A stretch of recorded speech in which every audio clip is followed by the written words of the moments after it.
దారాలు ఎవరిది సార్ అది థాట్? ఇది రింగేసేదా? రింగేసేది? అది రింగేసేది నాదే. ఓకే. ఆ! అంటే ఆ తర్వాత ఒక యాడ్ గూడా ఒక హిందీ అవును. ఫిల్మ్‌లో గూడా వచ్చిందది. హ్మ్. మేము చిన్నప్పుడు మన ఇంటి దగ్గర ఆడుకునేవి గదా! అవి. హ్మ్. నేను మా ఇంటి దగ్గర చిన్నప్పుడు ఉన్నప్పుడు ఎదురింట్లో ఉంటే ఇట్లా తాడు కట్టి దాంట్లో ఇలా ఏయడం, అగ్గిపెడితే ఇవన్నీ ఆడుకున్నవే గదా! ఓకే. ఓకే.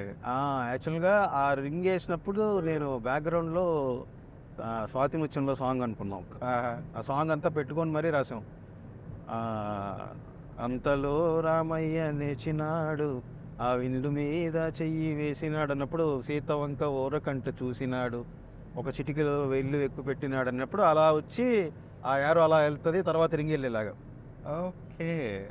సో, అంటే మళ్ళీ ఫన్నీ దేవి గారు లవ్ థీమ్ ఇవ్వడం వల్ల ఇంకా బాగా ఆర్గానిక్ ఎన్హాన్స్ అయింది ఇంకా. Done done done done done done done done done done done done done done done అని వస్తది. అది రివర్ పోతా ఉంటదది సినిమా అంతా. సూపర్ ఉంటది అసలది. పిల్లలు గూడా అసలు ఇద్దరు అసలు కీర్తి చిన్నప్పుడు అమ్మాయి వచ్చి మన శ్రీను వైట్ల గారి దగ్గర కో డైరెక్టర్‌గా చేశారు. సినిమా కూడా డైరెక్ట్ చేశారు ఆయన. సాయి కిషోర్ అని వాళ్ళ అమ్మాయి. ఓకే. అసలు ఎంత బాగా చేసిందంటే అంత బాగా అసలు కీర్తిలాగే ఉంటది ఫేస్.